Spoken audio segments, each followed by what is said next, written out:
Vamos hoje então falar sobre um tema interessante, que são as causas da expansão marítima portuguesa. As causas, uh, a razão de ser, qual é a explicação? Que é que um país destes, tão pequenino, decidiu naquela altura ir conquistar o mundo inteiro, desde chegámos ao Japão, chegámos chegámos à Índia, chegámos ao Japão, chegámos a todo lado, à Indonésia, chegámos à Austrália. Há quem diga que chegámos ao Canadá, não sei, enfim, não vou discutir isso.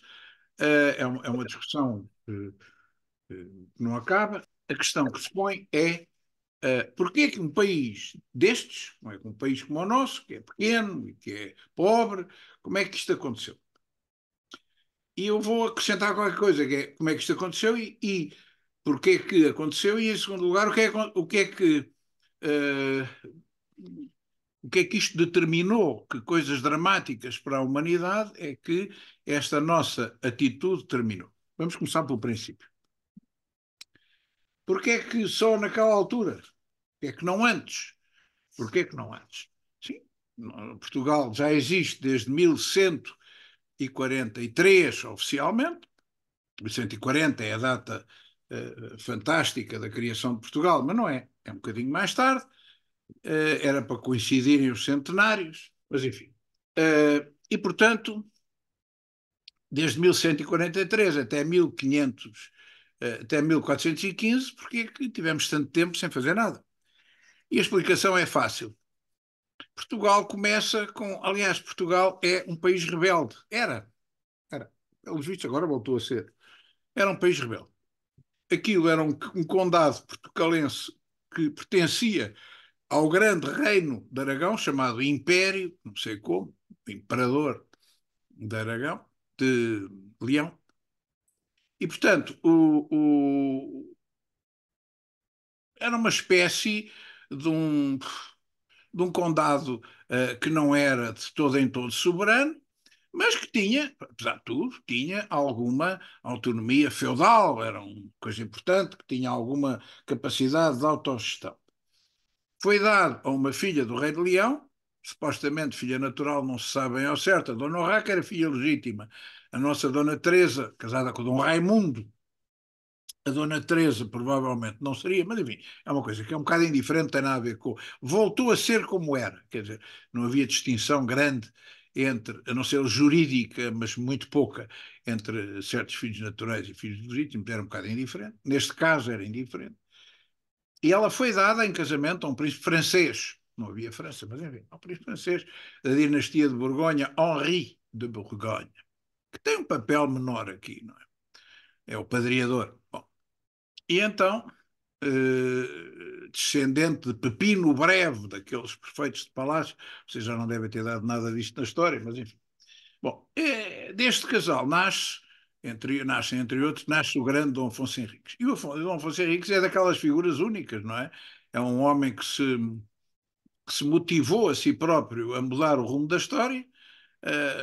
Havia um argumento menos bom, que a mãe, já viúva, tinha um amante do reino da Galiza, perigosíssimo, Fernão Pérez de Trava, chamado Conde de Trava, que não era, mas não interessa, chamado Conde de Trava, que iria assimilar o condado portucalense ao reino da Galiza. Este terrorismo ainda hoje funciona, não é? Há muita coisa que se faz com terrorismo, não é com terrorismo verbal.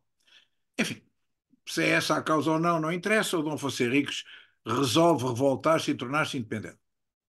E revolta-se com o apoio das grandes casas que funcionavam no condado portucalense. As grandes casas condais, que eram quatro. Os Sousões, todos nós, os senhores todos que aí estão, incluindo os cabo-verdianos, descendemos deles, todos, todos, todos. São tomenses, não se preocupem que todos nós descendemos deles. Sousões, da terra de Sousa, ainda, olha, eu estou na terra de Sousa. Neste preciso momento, como diria o doutor Hermano Saraiva, neste preciso momento estou na terra de Sousa. E estou. aqui a viver agora. Aguiar do Sousa, já não há, Rifana de Sousa, esses nomes mudaram, Penafiel chamava-se assim, por exemplo. Bom, era a terra dos Sousões. Pois a terra dos Braganções, como é óbvio, era aquela zona de Bragança, a terra dos Maias, temos aí um professor Maia, mas também é descendente seguro dos Maias, era na zona mais litoral, não é assim? E os Ribas de Vizela, os Ribas de Vizela era no Alto Minho. Pronto. Estes quatro figurões, estas quatro grandes casas, que eram as casas feudais, de facto, do Condado Portucalense, aliaram-se ao nosso Dom Afonso Henriques, senão não havia independência. E vieram algumas da Galiza, houve um que se lixou completamente, que foi o Conde de Sela Nova. Conde de Sela Nova, que acabou, porque Dom Afonso Henriques teve pena dele e deu-lhe uma terra aqui perto, aqui ao pé de Rãs, Coreixas, enfim, todas estas terras ele ofereceu ao conde de Sela Nova, que perdeu o condado de Sela Nova na Galiza por ter aderido à causa do Dom Afonso Henriques e ele, enfim, para não deixar caído, deu-lhe uma irmã, salvo erro, irmã. Há uma discussão se é filha, se é irmã, mas não interessa. Deu-lhe uma princesa para casar, para ficar parente do futuro rei de Portugal, e foram esses os grandes animadores da independência. E a primeira dinastia não faz mais nada senão tentar acrescentar o território de duas maneiras. A primeira maneira era a mais óbvia, é combater contra os espanhóis, não havia espanhóis, havia castelhanos, havia leoneses, havia asturianos, mas combater contra aquilo que dá mais tarde os espanhóis, não conseguimos, levámos no totiço, e a segunda foi, bom, já que para aqui não dá, e não deu, não é verdade, vamos para o sul, onde estão os reinos decadentes dos muçulmanos, as chamadas taifas. Já era um pouco uma zona de decadência do império, dos impérios muçulmanos que aqui estiveram, e nós resolvemos ir para sul. Dom Afonso Henriques dá um passo gigantesco, não é?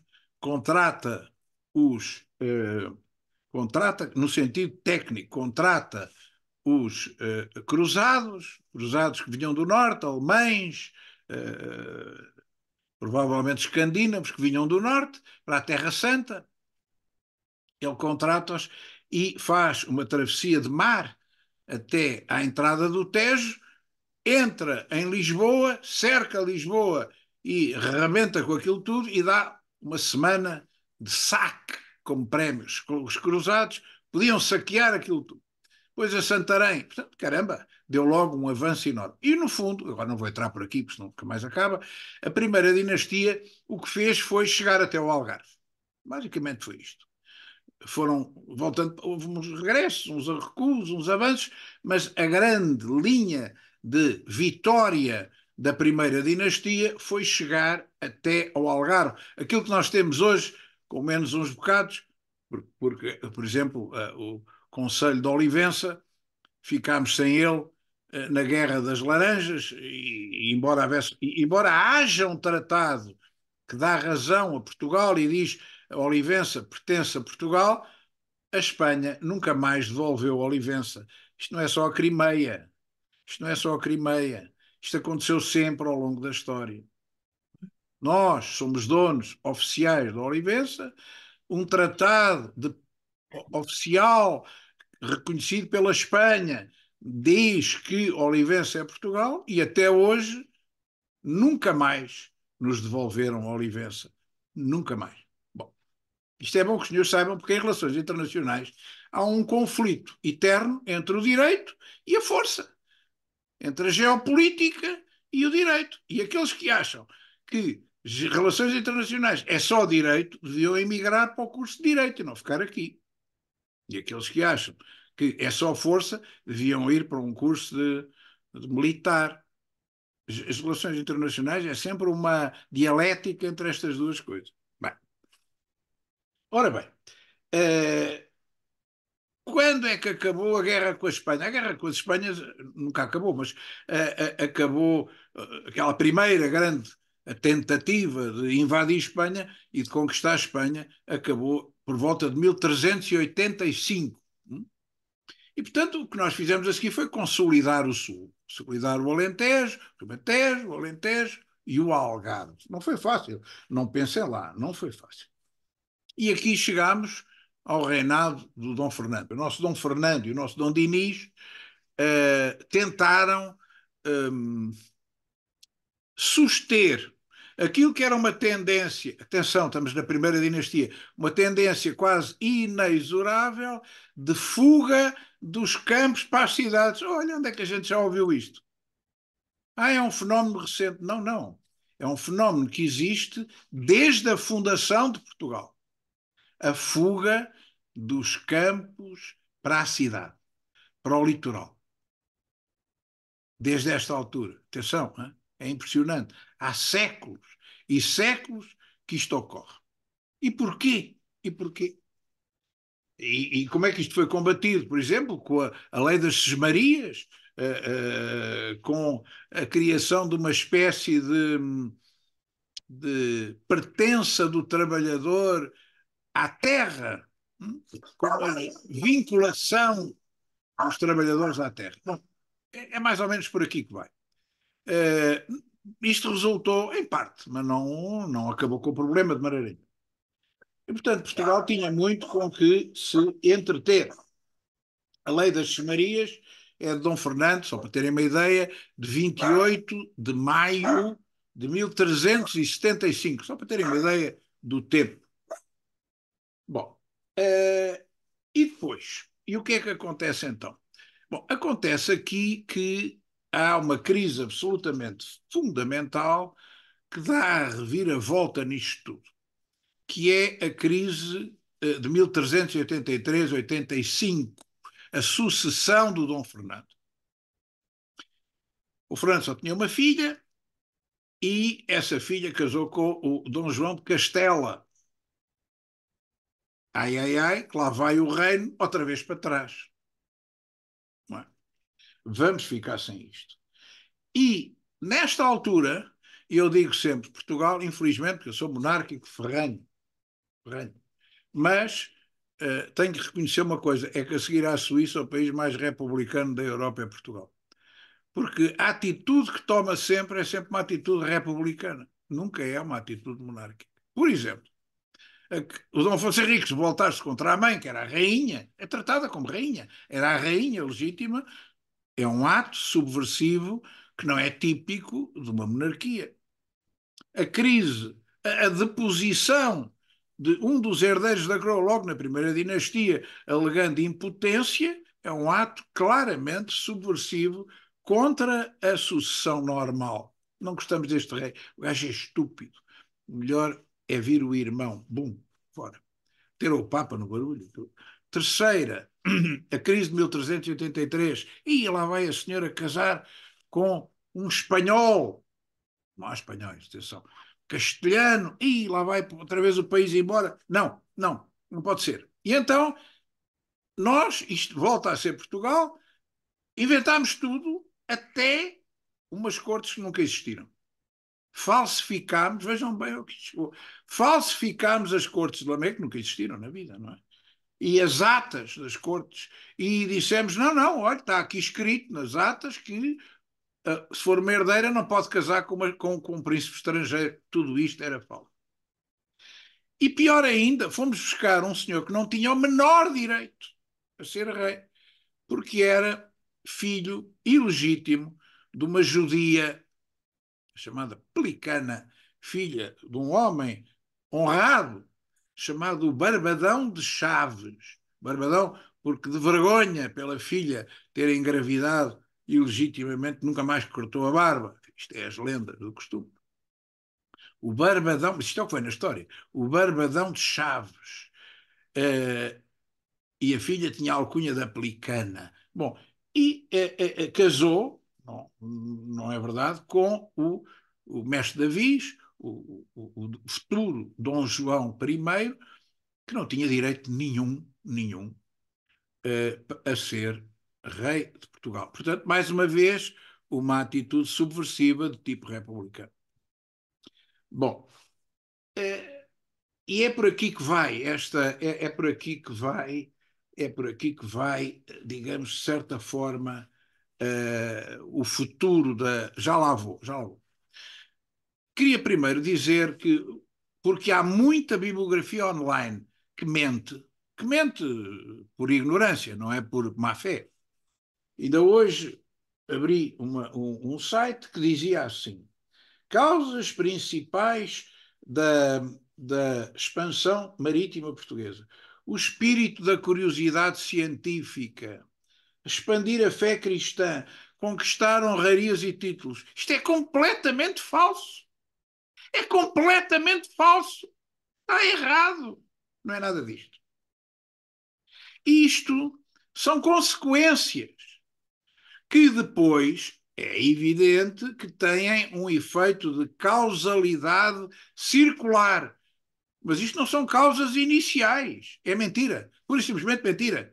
Não é verdade. Bom, portanto, cuidado. Portanto, são consequências? É. São consequências que depois deram um efeito retroativo de causalidade circular? Sim. Mas causas iniciais não são, com certeza. Então, e mais outras. Por exemplo, no outro site dizia a ascensão da burguesia. Isto é uma consequência. Mas, enfim, não vou estar a bater no ceguinho. Quais são as causas? Quais são as causas verdadeiras? Quais são? A primeira, por absurdo que pareça, é a miséria. É a desgraça a que nós chegamos. Miséria completa. As crises económicas e sociais que ocorreram entre os finais do século XIII e meados do século XIV.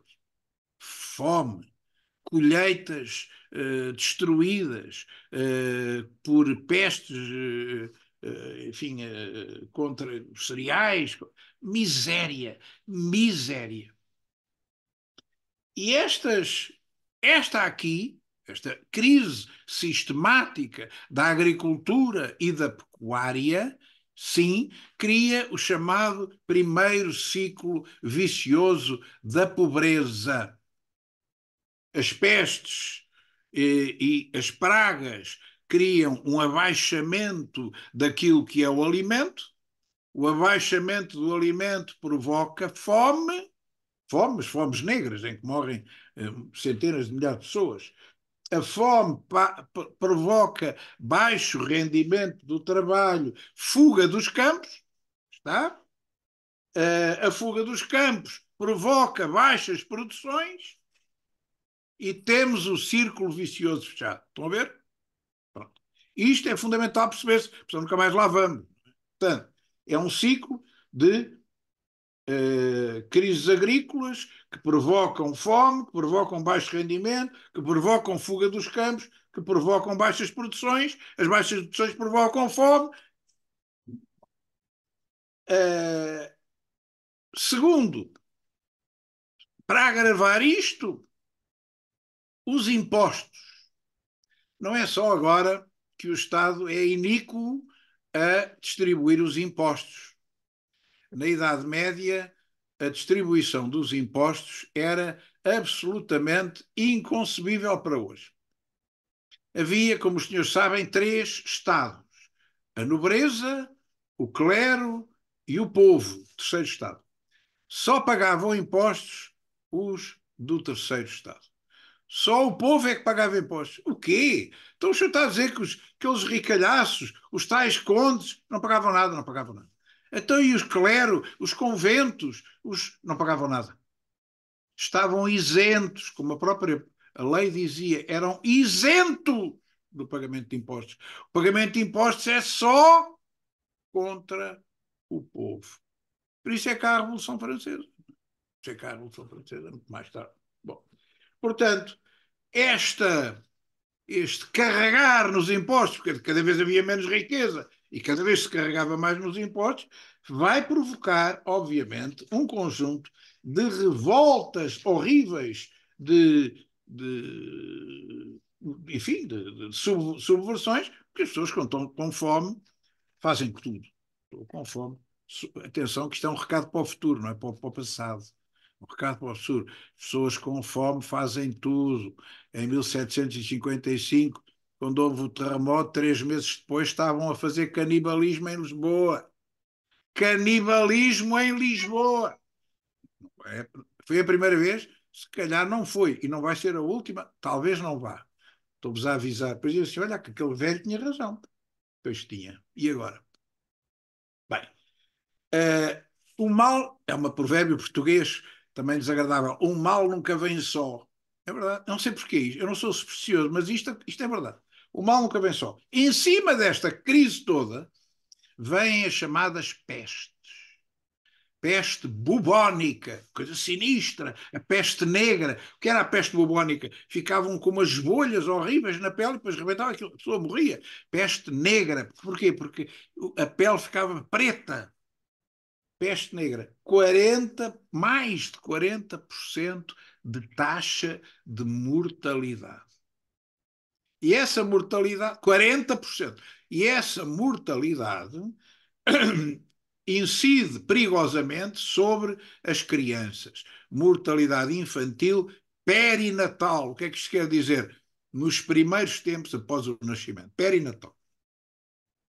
Ora bem, portanto, isto agrava, a peste também agrava o ciclo vicioso, estou a ver, porque os trabalhadores que sobram, muitos deles morrem ou ficam incapacitados e, portanto,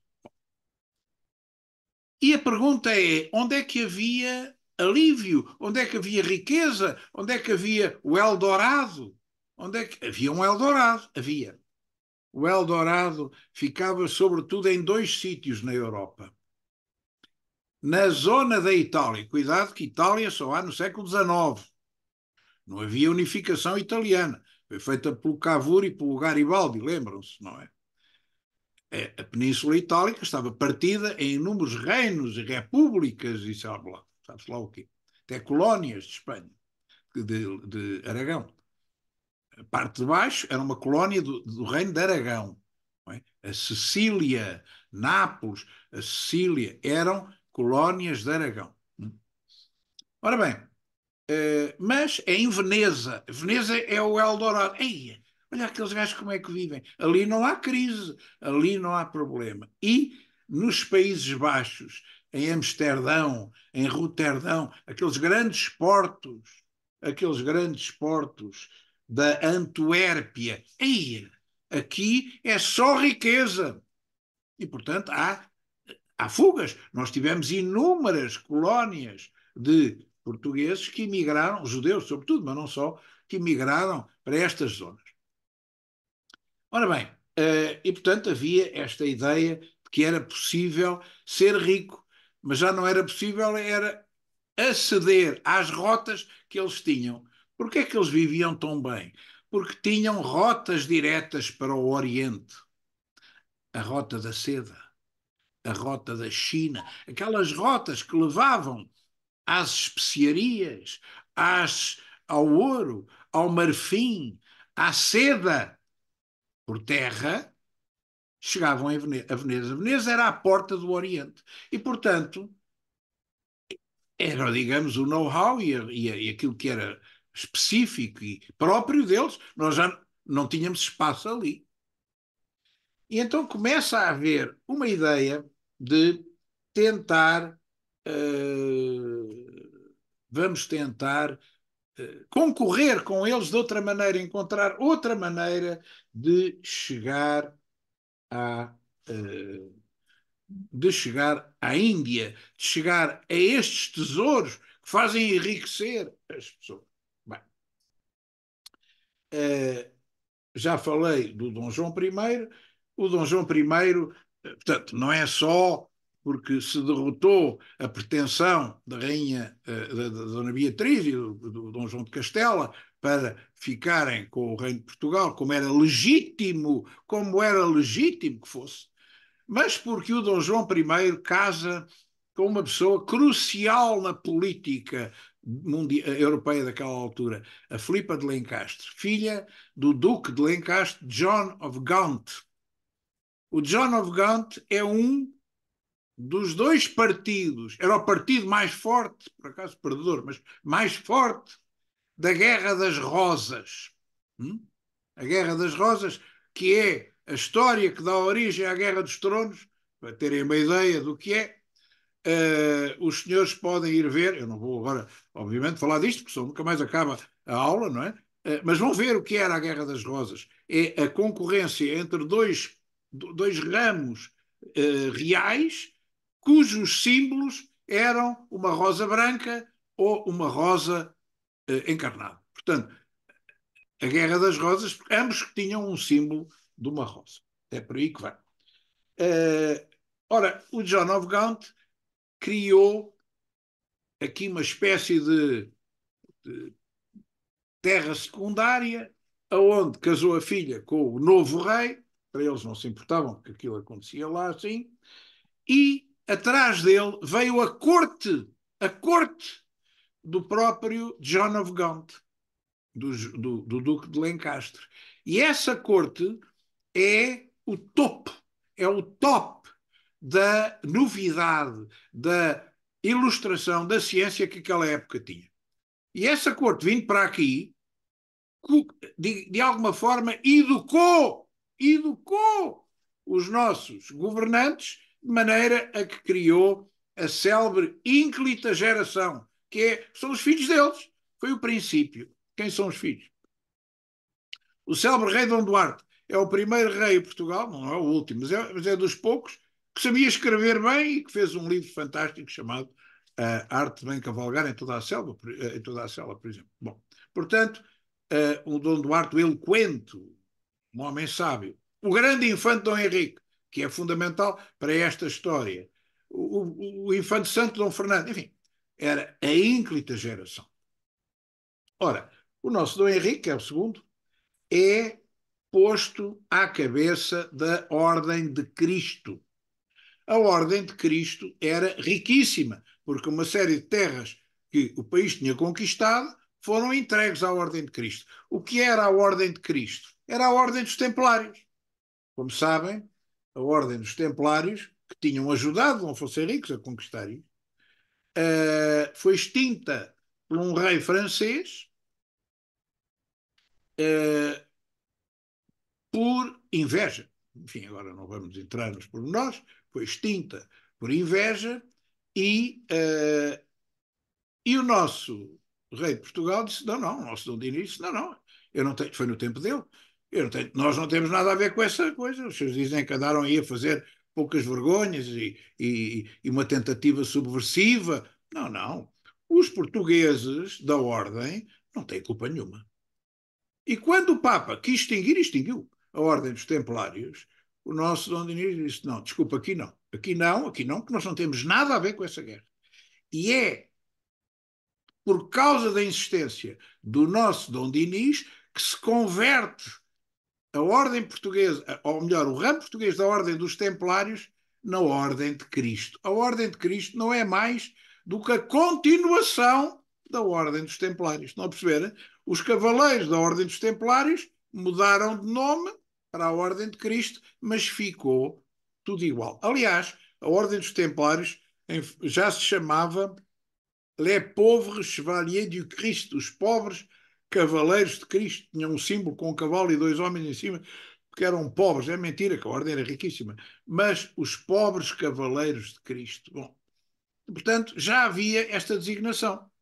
E é fácil transformar a Ordem dos Templários em Ordem dos Cavaleiros de Cristo. Vamos ver? Que era o segundo nome. Bom.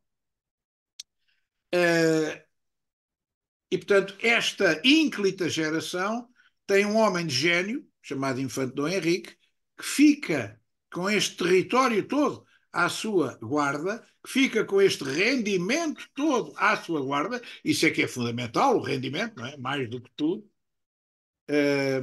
e fica com os seus criados à sua guarda. E isto é o início, vejam bem, isto é típico português.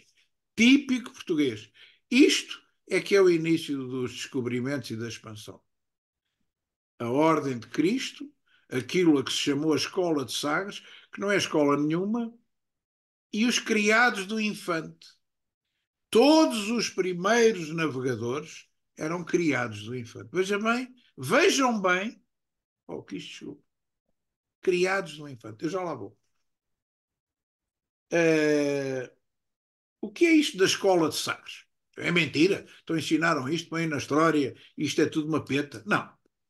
A escola de Sagres, se calhar não é em Sagres, Sagres é uma ponta, não interessa nada. Agora, a escola do infante é capaz de ter algum fundamento. O infante rodeou-se com o dinheiro que tinha, da Ordem de Cristo, rodeou-se de pessoas que sabiam mais de know-how e foi comprar, a palavra é essa, ciência cosmográfica, a cosmografia, o estudo do cosmos.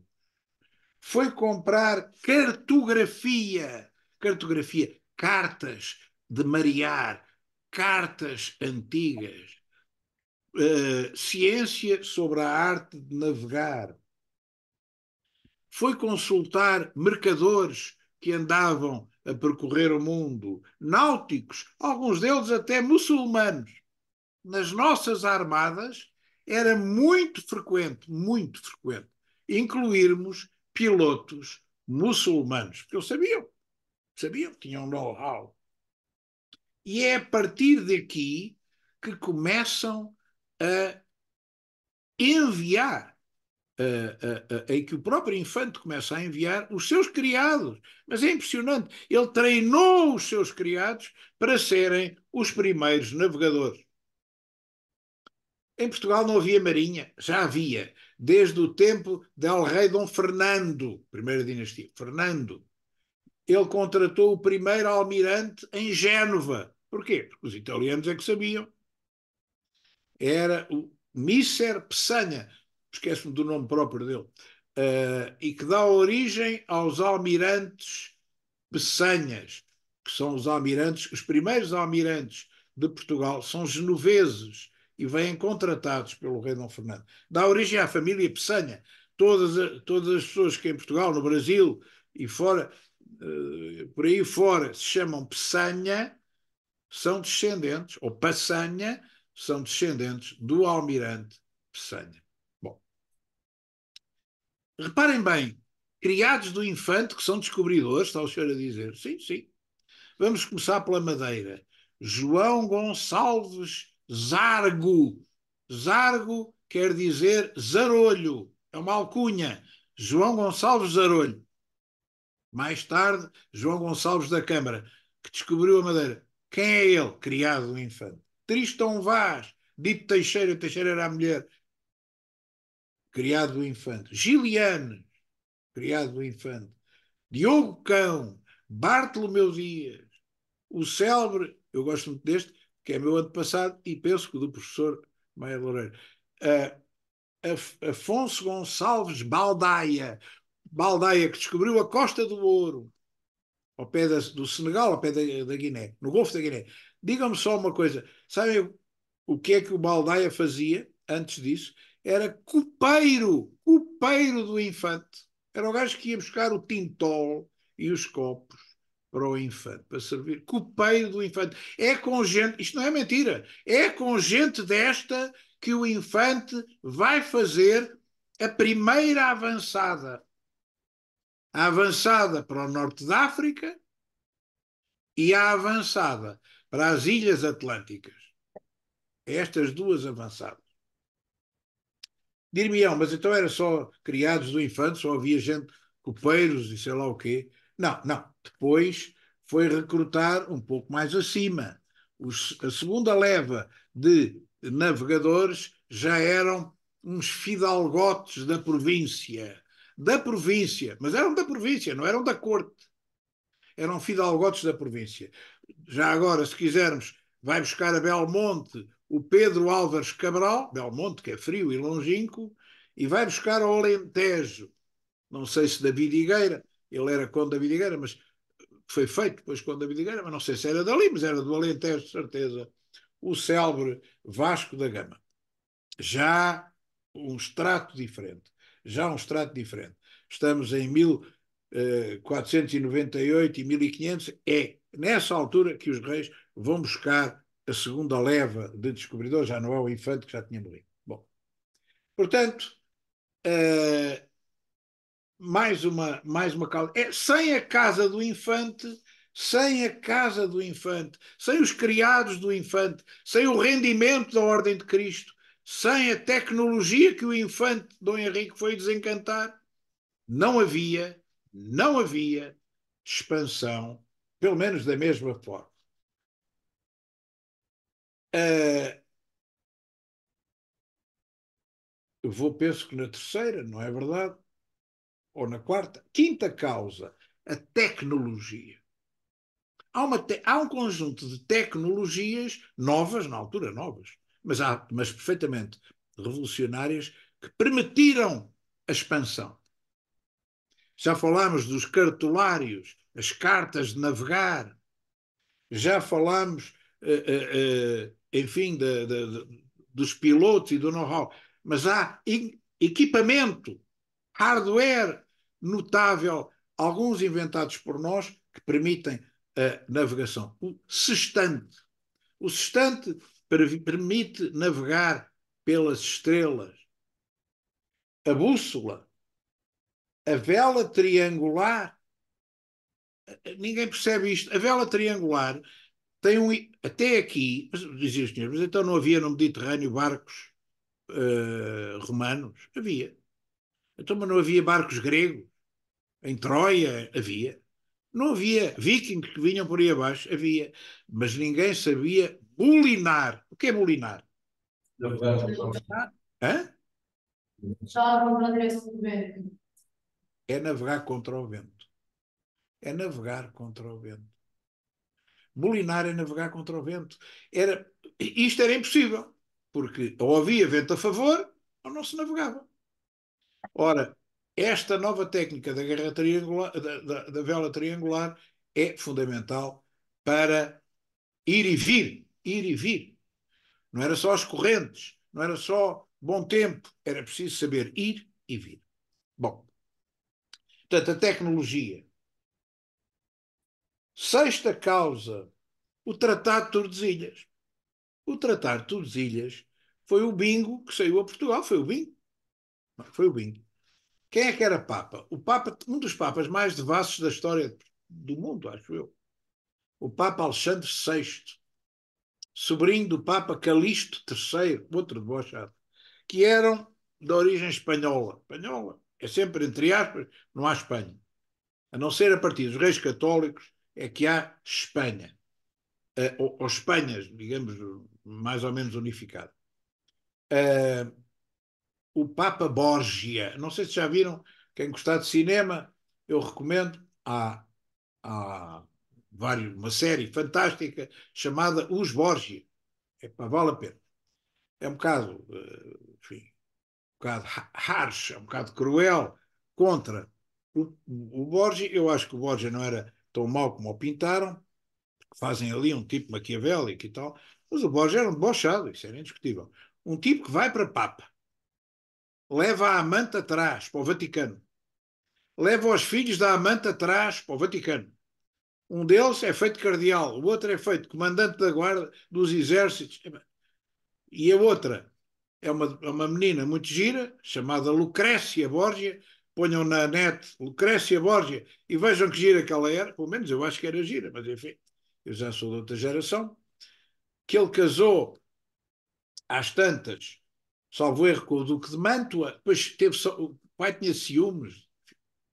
Tudo isto é uma coisa que me passa um bocado ao lado. Tinha ciúmes do genro, quis envenenar o genro, convidou e deu-lhe vinho envenenado, mas enganou-se, trocou as garrafas e bebeu ele o vinho, acabou por morrer com o próprio veneno. Bom, isto é tudo gente fina, mas pronto, isto é que era. Vale a pena ver os episódios dos Borgias, quem gostar de história e quem gostar de ver uma série interessante, muito bem representada, vale a pena. Bom, ora bem, mas o Borgia não fez só isto, fez o Tratado de Tordesilhas, o que para nós foi absolutamente crucial. Crucial. Porquê? Porque dividiu o mundo ao meio, metade para o Reino de Espanha, metade para o Reino de Portugal. E isto criou uma espécie de legitimação. Não havia ONU. O Papa é que era o coordenador, digamos assim, do direito internacional da altura. Criou uma legitimação da expansão espanhola e da expansão portuguesa. Não é? A bula papal permite isto. Bom, e portanto, este Tratado de Tordesilhas, há dois tratados de Tordesilhas. Há um primeiro em 7/6/1494, depois a gente chegou à conclusão, por isso é que se diz que já sabíamos que existia o Brasil. Tem aí brasileiro? Aí no meio? Não tem ninguém brasileiro? Costuma ter. Bom, o segundo tratado já alarga para Ocidente o espaço para os portugueses. Porquê? Porque nós provavelmente já conhecíamos que existia o Brasil. E ao sabermos que já existia o Brasil, ficávamos só com uma tirinha litoral do Brasil. E então, é pá, vamos passar este meridiano mais para ali, o outro também anda, e nós ficamos com o Brasil. Isto é uma das razões que se invoca para o conhecimento. Por isso é que nunca se fala de descobrimento do Brasil. Fala-se sempre de achamento do Brasil. Achamento? Mas que raio de palavra é esta? E aliás é um bocado estranho. Então o Pedro Álvares Cabral, que ia para a Índia, foi ao Brasil, pôs lá um pilar, fez uma missa, deixou lá uns gajos e foi-se embora para a Índia. Um bocado negligê, não é? Parece um bocado negligê. Bom, mas isto é história. Isto é história. Bom, portanto, digamos, o Tratado de Tordesilhas é completado pelo Tratado de Saragossa, em 24 de abril de 1509, que, digamos, de alguma forma repete, mas altera ligeiramente o Tratado de Tordesilhas. Ora bem, nós temos, e agora faço aqui um parêntese, nós temos dois tipos de expansão. Uma expansão para o norte da África que não tem nada a ver com a verdadeira expansão. Nem sequer é um descobrimento. Toda a gente sabia que existia Marrocos. Não fomos descobrir nada. Então porquê é que a gente ocupou o litoral de Marrocos que dá a entrada no Mediterrâneo? Para termos uma posição estratégica. Normalmente fala-se sempre em Ceuta e Tanger e não se fala em mais nada. Não, nós tivemos uma uma cadeia de fortes ao longo da entrada do Mediterrâneo, dos quais os mais importantes são Ceuta, que é o primeiro, 1415, Arzila, Azamor, Tanger, Mazagão, Safim, Agus, tudo isto eram fortes ao longo do Marrocos, para garantir que nós é que controlávamos o acesso ao Mediterrâneo. Isto é uma atitude geopolítica absolutamente notável em termos de previsão. É claro que é preciso dizer, e se houver aqui algarvios ficam a saber isto, o Algarve era a maior vítima dos assaltos muçulmanos da época. Havia as célebres razias. Razias o que era? Eram os barcos muçulmanos que vinham, entravam pelo Algarve adentro, roubavam tudo o que podiam, a começar por raparigas solteiras ou novas. Eles não se importavam muito, fossem casadas, fossem giras. Bumba! Levavam aquilo tudo e vendiam-nas para os haréns. E, portanto, era preciso impedir que os piratas chegassem ali, porque um dos portos principais naquela de Portugal, em tudo e mais alguma coisa, era, sem dúvida nenhuma, no Algarve. Bom, vamos lá então. Portanto, esta expansão não tem nada a ver com o resto. É uma expansão que tem a ver com a segurança da entrada do Mediterrâneo e com a segurança do Estreito de Gibraltar e com a segurança do Algarve. Não tem nada a ver com o resto. não vai descobrir nada, ninguém descobriu nada, aquilo saiu caríssimo, tivemos que pagar militares e mais militares e mais militares para assegurarem aquela fila de fortes que já vinham construídos de cá em madeira e só depois é que eram feitos lá em pedra. Era uma espécie de pré-fabricada, notável. Nós levávamos os fortes no barco, feitos em madeira. Depois chegávamos lá tipo IKEA, era o IKEA da altura. Tum, tum, tum, fazíamos os fortes em madeira. Depois fazíamos por dentro os fortes em pedra. Só depois é que tirávamos a madeira. Bom, ou não tirávamos, ficava lá. Portanto, isto era uma ideia de engenharia militar absolutamente notável. Bom, não tem nada a ver com o início da expansão, que é a Madeira. A Madeira é fundamental. Porquê? Porque nós, na Madeira, vamos fazer duas experiências cruciais. Há a experiência do cultivo de novas produções que são precisas na Europa e que vinham por via da Flandres ou por via do Oriente, designadamente açúcar, designadamente tabaco, designadamente café, designadamente cacau. Algumas deram, outras não. Gado bovino, que ainda hoje há, e vinha, que ainda hoje há, e tentámos uma fórmula nova para colonizar aquilo. O professor vai dar isto mais tarde. Devemos isso a quem? Com uma família de alentejanos judeus, chamada a família dos Gouveias Humanistas. Tiveram uma ideia absolutamente genial de dizer, não, nós não conseguimos administrar isto centralmente, temos que administrar isto descentralizadamente, com donatarias. Donatarias. Não é para agora. Ficam só a saber que eu disse isto. Não é para agora. Mas ficam a saber. Bom, sétima causa. A sétima causa é money. Money makes the world go round. Nós éramos pobres. Nós queríamos não ser pobres. Queríamos ser, enfim, mais desenvolvidos que o que éramos.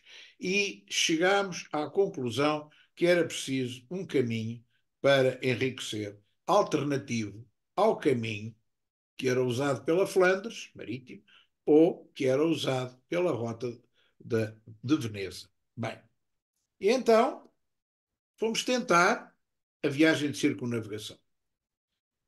Havia um reino mirífico que andávamos sempre à procura, que era o Prestes João das Índias, uma figura mais ou menos mitológica que aparece no Camões, aparece nos Lusíadas, não é verdade? Havia um reino cristão, não se sabe onde é que era, na Abissínia, na Eritreia, não se sabe onde é que era.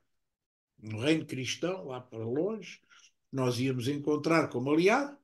Bom, e isso foi, de certa forma, a lenda que nos puxou, mas basicamente o interesse era obtenção de rendimento rápido. Quais são os negócios principais? Por ordem: escravatura, produtos exóticos, que não havia cá, especiarias, pimenta, noz moscada, cominho, enfim, todas essas especiarias. Porquê que isso era tão importante? Para a culinária. A nossa culinária era pobre. Reparem bem numa coisa. Eu gosto muito de dar esta parte, mas agora não posso aqui alargar muito, porque senão às tantas estou a fazer uma aula de culinária em vez de dar uma aula para. Mas reparem bem, até aos descobrimentos, até à expansão portuguesa e espanhola, não havia, vamos ver, atenção, atenção, juventude, não havia batatas, não havia batatas, não havia arroz, ui, não havia farinha dura, então havia um milho miúdo e praticamente não havia trigo, havia centeio. Não havia café, eu morria, não havia cacau, não, estou a ver, pimenta, não havia nada. Então, mas como é que era? Não havia. Então o que é que eles comiam? Ouça, estamos a falar até ao século XVI. O que é que comiam? Não havia batatas. Comiam couves. comiam castanhas. O acompanhamento era feito por castanhas, alfarroba, ou seja, a culinária devia ser agora não vou dizer a palavra que estou a pensar, e digo só uma chatice. Devia ser uma chatice horrível. Não haver batatas, não haver. Bom, não havia mesmo. Portanto, vejam bem as consequências só numa pequena área, importante, apesar de tudo, chamada culinária. Vejam a importância que isto tem. Quer dizer, de repente, a nossa globalização foi buscar isto tudo, açúcar. Não havia açúcar. Então, mas como é que eles faziam a conserva doces? Era com mel. Nunca havia açúcar, nunca houve. Nem as casas ricas tinham açúcar. É extraordinário. Isto dava-me para poder falar horas a fio, porque a história é extraordinária, mas não dá agora. Para mim, o dramático maior era não haver café, que eu bebo hectolitros de café por dia, portanto, sem café, não sei como é que tinha que emigrar, não sei. Bom, ora bem, dizia eu que cá chocolate.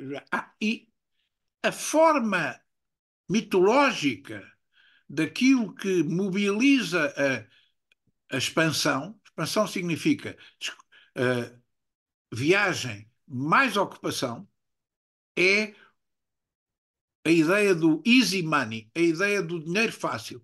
Prata, ouro, pedras preciosas, marfim, que valia uma fortuna, agora é proibido usar por causa do abate dos elefantes, mas marfim, tudo isto era dinheiro concentrado. E nós, cada vez que chegámos a um sítio, perguntávamos se havia ouro, prata. Foi a primeira coisa que se perguntou no Brasil. Aqui não há prata, não há ouro. Foi a primeira coisa que quando chegámos a Moçambique e ao centro da África, foi, então onde é que está o ouro e a prata? Apareceram umas manilhas. Era a ideia do Eldorado, era a ideia do easy money, de riqueza concentrada. Bom, ora bem, eu disse de entrada que havia um conjunto de causas que eram falsas, não é verdade? Uh, o espírito, lembram-se, comecei aí, espírito da curiosidade científica, expandir a fé cristã, conquistar honrarias e títulos. Bom, e agora vou explicar melhor o que é que eu estava a dizer. Não eram causas iniciais, mas a seguir, por força dos descobrimentos, por força das ocupações, começaram a ser distribuídas honrarias e títulos. Não é? Um senhor chamado Diogo Cão, não sei se era muito fidalgo, Cão, seu Cão, foi feito fidalgo. O Afonso Gonçalves Baldeia, que andava a dar copos de tinto ao infante, passou a ter uma carta de brasão própria. Não é? E como ele, o Vasco da Gama foi feito Dom Vasco da Gama, Conde da Vidigueira. Não é assim? Honrarias distribuíram-nas a toda esta gente que foi a origem da nova nobreza. Da nova nobreza. Pois há a história extraordinária no meio disto tudo, aquele judeu, Fernão de Loronha, que foi o primeiro explorador do Brasil, que mudou de nome e depois criou um brasão, o rei não lhe deu, o gajo foi pedir ao rei de Inglaterra, depois voltou para cá e o rei deu-lhe um feio para substituir o outro de castigo, enfim, histórias lá também. Mas todos eles foram transformados em nobres, está a ver? Portanto, conquistaram honrarias e títulos, sim, sim, mas isto é como efeito, não é como causa. Não é como causa, até porque eles de entrada faziam lá a ideia que aqui iam descobrir. Expandir a fé. Isto já lá vou que isto aqui merece um bocadinho mais de conversa. Uh, já lá vou. Ora bem, a nossa expansão baseia-se. Agora fixem isto. Isto é, minhas senhoras e meus senhores, isto é crucial. Se perceberem este pequeno argumento, ficam com a chave de descobrimentos na mão. Qual é a receita vitoriosa da expansão portuguesa? É um tripé. Um tripé. É um tripé que assenta em três vertentes fundamentais e simultâneas, que correspondem, curiosamente, àquilo que o célebre marxista Louis Althusser dizia. E, no fundo, o pensamento marxista resulta disto. Curiosamente, aqui o Marx tem toda a razão. O que é que ele diz? Diz: a base é a infraestrutura económica e a superestrutura tem que ter aparelhos ideológicos e aparelhos repressivos. É o Althusser.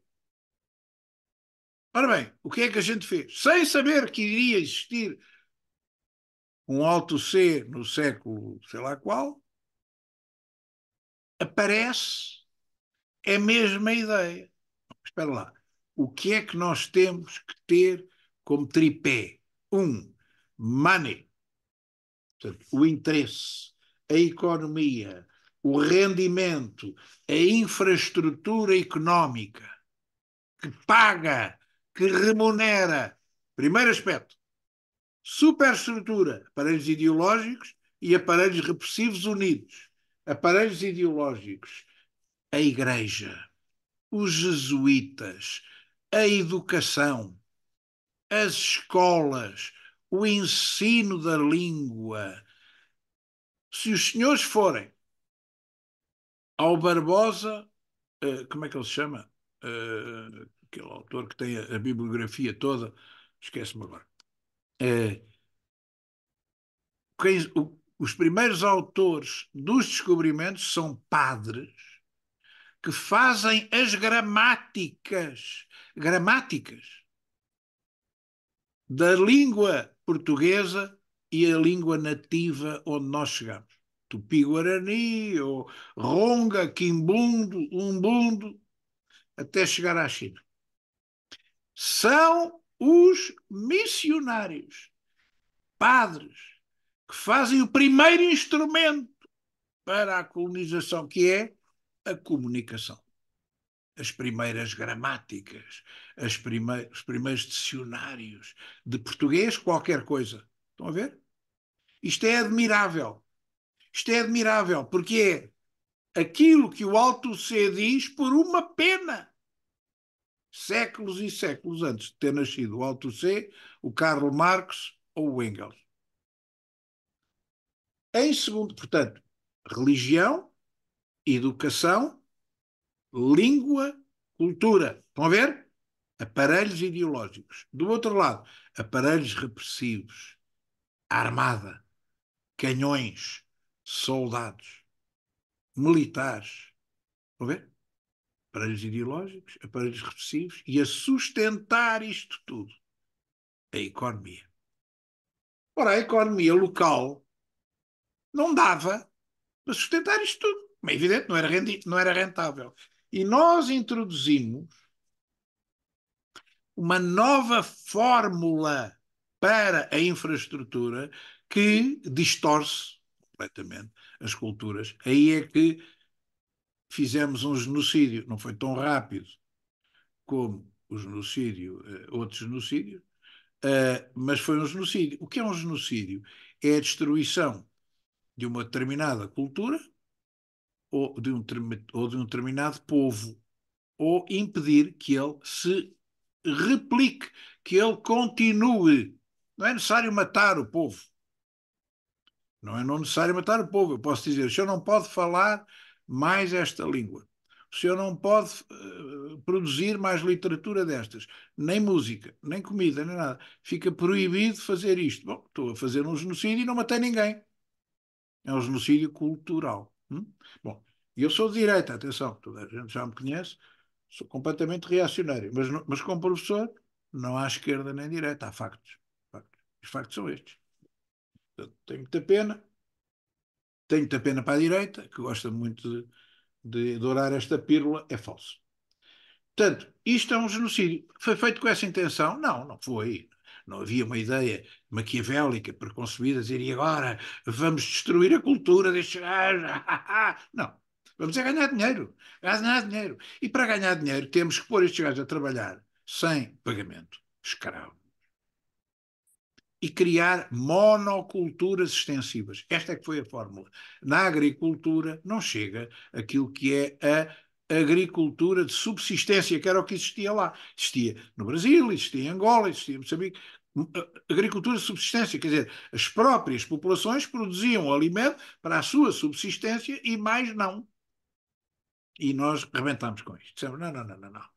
Vamos, você está bem, podem ter lá a machamba, ou podem ter o que quiserem, mas vão ter que produzir hiperprodução, tem que haver uma hiperprodução de cana-de-açúcar, de cacau, de café, de chá, por exemplo, em Moçambique, chá, no norte, na zona de Xai-Xai, etc., para exportar, para exportar para a Europa. Podem continuar a fazer as vossas coisas, mas isto tem que fazer. Portanto, esta monocultura extensiva, a exploração devastadora das madeiras preciosas. Quase que demos cabo daquilo. Pau santo, chamado pau santo ou pau preto. O sândalo, que é uma madeira de cheiro que vinha de Timor, que vinha do Oriente, sândalo, valia uma fortuna, vendia só o quilo. Ainda há sândalo, vão à procura, cheira lindamente. Era para meter roupa dentro, para não virem traças. O sândalo, para fazerem arcas, não é? Portanto, dizimamos a de florestas inteiras de pau-santo, pau-preto, pau-rosa, pau-brasil, não é? Enfim, a ideia foi dizimar. É claro, depois vem aqui a explicação estúpida e imbecil da esquerda, que é foram lá para dizimar. Não foram lá para dizimar. Marimbaram-se para dizimar. A gente vai, matamos os elefantes todos, cortamos os dentes e mandamos embora. A ideia não era acabar com os elefantes, era ganhar dinheiro a correr, ganhar dinheiro à pressa. Não é? Não era uma ideia maquiavélica de torturar elefantes e tal, não era isto. Mas enfim, a estupidez tem sempre vitória. Bem, portanto, e a grande exportação de escravos, que foi o negócio mais vil, mas provavelmente primeiro e mais rentável. Porque a gente vê que no tempo do infante, a primeira coisa que ele faz é dizer, vê lá se conseguem trazer um ou dois escravos prisioneiros de lá, para a gente ver se eles prestam ou não. Ver se prestam. O meu antepassado, Afonso Gonçalves Baldaia, não, foi punido e na exploração seguinte foi como número 2, como imediato dos gilianos, porque não conseguiu trazer nenhum escravo. Este gajo é um pateta. Coitado, foi num barco mínimo, uma coisa chamada um barinel. Bom, ora bem, também há aqui outro erro que vos impingem na escola primária e que é falso. É que nós é que inventámos a escravatura. Não, não. A escravatura já existia em África. Nós não inventámos a escravatura. Em África, a guerra entre os povos coloca os vencidos na situação de escravos. É isto. Nós não inventámos isto. Já existia. Existia no mundo muçulmano, existia na África Negra, existia em todo lado. Existia em todo lado. Nós o que fizemos foi comercializar o escravo, o tráfico de escravos em massa para o Ocidente. Já havia tráfico de escravos, os muçulmanos faziam tráfico de escravos, mas nós fomos substituir em muitos sítios esses piratas para pura e simplesmente ganhar dinheiro. Segunda mentira, os escravos vinham todos de Angola e de Brasil. Mentira! É mentira! Os escravos vinham sobretudo da Guiné, do Senegal e da Mauritânia. Mentira. Isto está feita a estatística, não sou eu que digo, está feita a estatística. Da Guiné, do Senegal. Então como é que a gente, que não... Tínhamos o entreposto, na mina, por exemplo, mas como é que a gente fazia isso? É muito simples. Nós íamos ter com os sobas. Soba é um chefe, eh, é um chefe local. Íamos ter com os sobas E dizíamos, se eu tenho escravos, tenho, derrotei agora este povo, assim, assim. Então, onde cá? Quer vender? Quer em troca? Não havia dinheiro. Quero espadas ou espingardas ou outra porcaria qualquer. A gente trocava. Paca. Era assim, era assim, era assim. Nós, pura e simplesmente, comprávamos os escravos aos sobas africanos. Então os sobas eram coniventes com a escravatura. Claro. É claro que agora isto é politicamente incorreto. É pá, que chatice.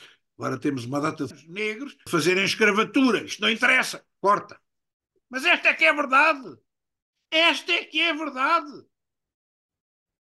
Foram os sobas africanos negros que nos venderam escravos.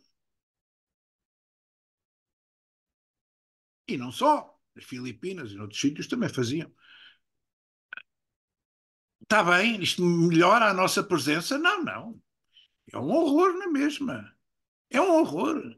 Simplesmente a história é o que é. Não o que a gente gostaria que ela fosse para se tornar uma narrativa mais fácil. Tenho pena, mas não é. Não tenho pena nenhuma neste caso. Bom, uh, portanto, aqui a questão central é esta. A expansão portuguesa resulta desta conjugação. Desta conjugação. Porquê tão longe? É uma expansão, basicamente, se virem, inicialmente litoral. Insular e litoral. Porquê? Porque a ideia é o comércio. O comércio. Como é que a gente sabe isto? E com isto eu acabo. Sabem qual era o título do rei Dom Manuel? Dom João II, Dom Manuel, é o auge do Império.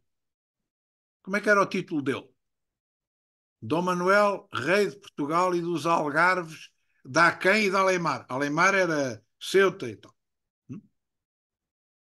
Senhor da Guiné, da conquista e da navegação da Índia, etc.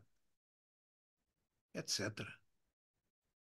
Senhor da conquista, do comércio e da navegação da Índia, etc. Então e o Brasil? Não interessa. Então e Angola? Não interessa. Então e Moçambique? Não interessa. Então, etc. Está no etc. Rei de Portugal e dos Algarves dá quem dá Limar, ou seja, a entrada do Mediterrâneo. Senhor da Guiné, Guiné era aquilo tudo, não era só a Guiné-Bissau, nem a Guiné-Conakry, era o Golfo da Guiné, Senhor da Guiné, do comércio, da conquista e da navegação da Índia, etc. O que interessa é o comércio, a navegação. É um império comercial, é um império marítimo, é um império que precisa de portos, é um império que precisa de barcos, é um império de traz e leva. Só depois é que fomos para o interior. Mas porquê? Porque quando começou a concorrência dos franceses, dos holandeses, dos ingleses, epá, então temos que ir para o interior. No início era tudo litoral, insular e litoral. Há zonas que estavam completamente vazias e há coisas que são absurdas, não é? Entre postos de escravos, Madeira, Cabo Verde, São Tomé e Canária. Umas são Europa e outras são África. Porquê? Umas são descolonização, outras não. Todos eles foram interpostos escravos. Todas estas populações são mestiças. Todas. É uma questão política. Não tem nada a ver com. Quando nós lá chegámos, sabem quantas pessoas é que lá havia? Zero. Zero. Chegámos à Madeira, havia zero. Chegámos a Cabo Verde, havia zero. Chegámos a São Tomé, havia zero. Ao Príncipe, zero. Não fomos roubar aquilo a ninguém. Angola não, Moçambique não, Brasil não, não. Timor já havia. Mas as ilhas, zero. Não é? Umas têm direito à autodeterminação e outras não. Porquê? É pela cor da pele, então é racismo. Quando a pele começa a escurecer, tem direito à autodeterminação. Quando os mestiços são mais claros, já não têm, que é o caso da Madeira, por exemplo. É o caso de São Jorge. É isto?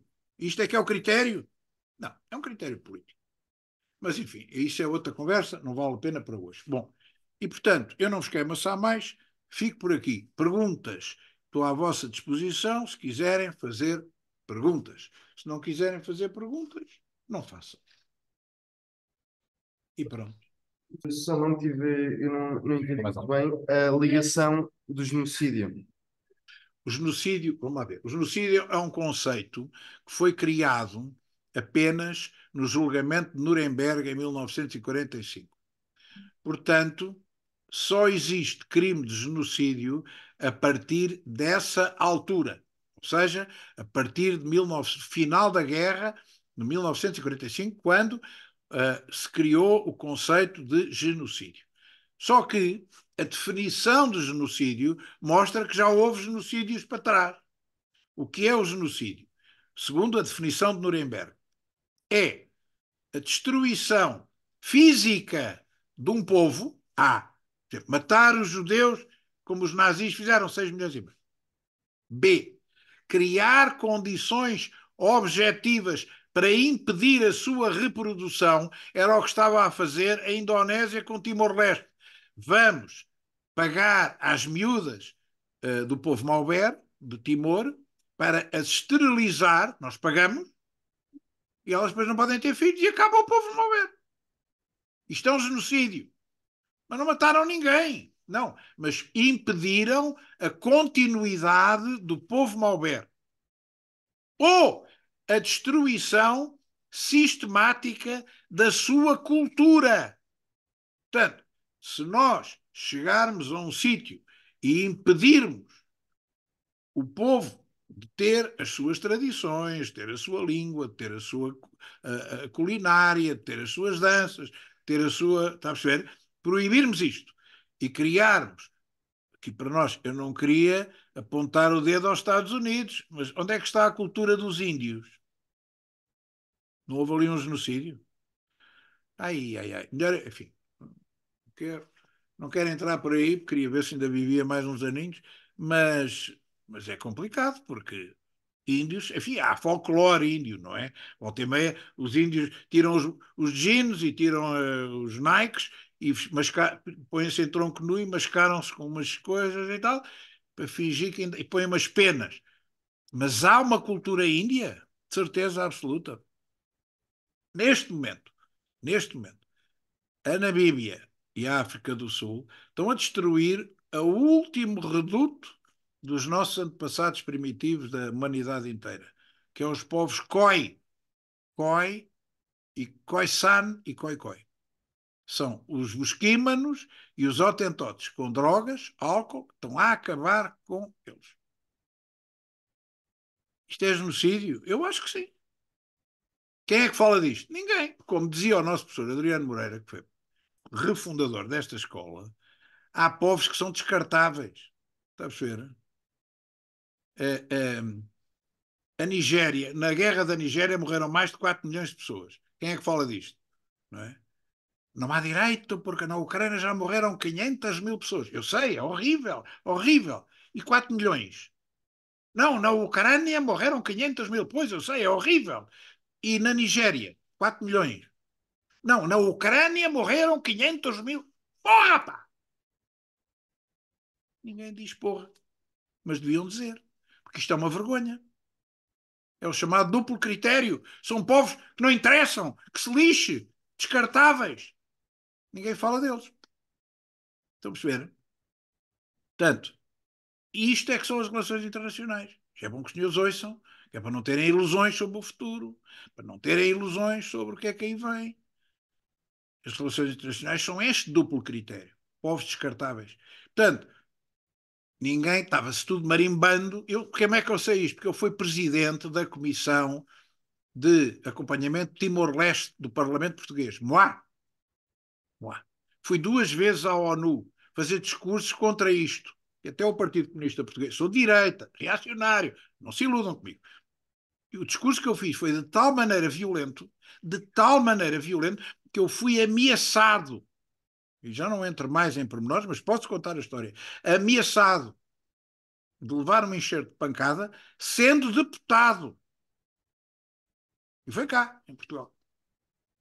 E foi cá. Ameaçado, mas não foi a brincar. Foi um grupo de pessoas, até todos vestidos de preto e de gravata preta. Não é? Porquê?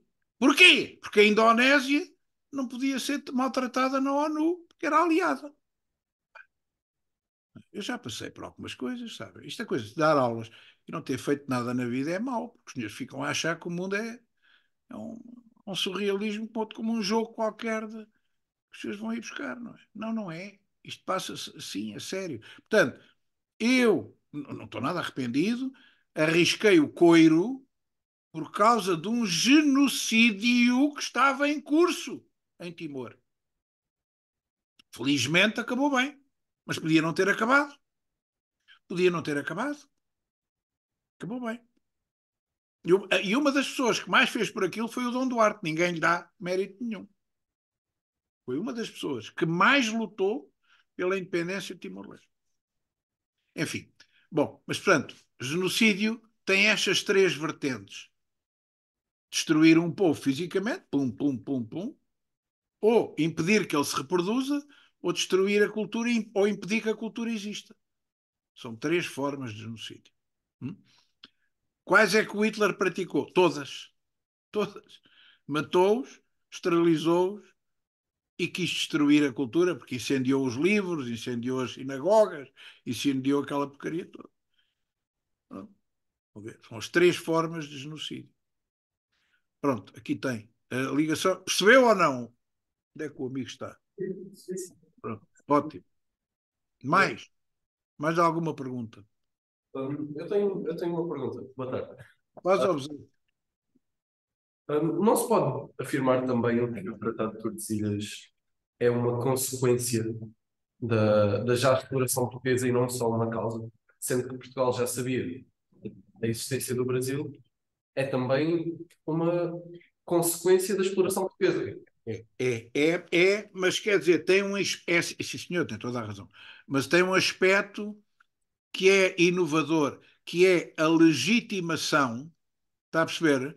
A legitimação. Repare, não havia direito internacional naquela altura. O direito internacional é muito mais recente.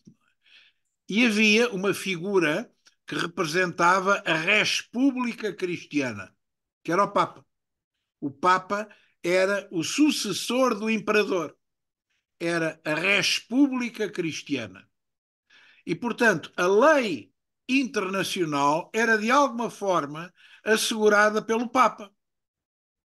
E, portanto, nós, que já sabíamos disso tudo, e isto é tudo verdade, os espanhóis não sabiam. Os espanhóis não sabiam. Colombo achou que tinha chegado à Índia, aquilo tudo era uma fantasia. Agora, nós já sabíamos. Mas precisávamos de um papel, de uma legitimação, de uma garantia de que, se nós lá chegássemos, não éramos nós por nós próprios, mas havia um acordo com outra superpotência da altura chamada Espanha, vizinha, ainda por cima perigoso porque é vizinho, não é? Portanto, aqui não ia haver problema, não ia haver uma guerra entre nós como já tinha havido, por causa disto, e ia haver a garantia de que o Papa, espalhado pelo mundo inteiro, com igrejas espalhadas pelo mundo inteiro, ia garantir que aquilo que Portugal estava a fazer e a Espanha estava a fazer tinham o apoio, tinham o beneplácito internacional do sumo pontífice, está a perceber? É nesse particular que não é uma consequência, é criativo, porque ele não existia, isto não existia, e nós tirámos da cartola, juntamente com os espanhóis, a ideia, espera lá, temos lá um Borgia, que ainda por cima é originário aqui da Península Ibérica, vamos pedir ao gajo que faça isto, cria-se um tratado, não é? Tratado internacional. Epá, e isto fica legal. O que nós estamos a fazer não é uma aventura. Está a ver? E isso é que é criativo. Isso é que é inovador. Isso não é uma consequência apenas, é um ato de criação, da mesma forma que se descobre o sextante ou que se descobre a bússola, está a ver?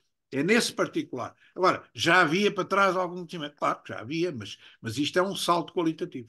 É só por isso que eu considero uma boa causa do processo. Obrigado. Mais. Parece que não há mais dúvidas, professor. Hum? Já não há mais dúvidas. Não há mais. Ótimo. Professor amigo, obrigado pelo convite. Senhores alunos, obrigado pela paciência de maturarem. E quando for preciso, peçam aí ao professor: olha, gostávamos de ter aquele maluco outra vez.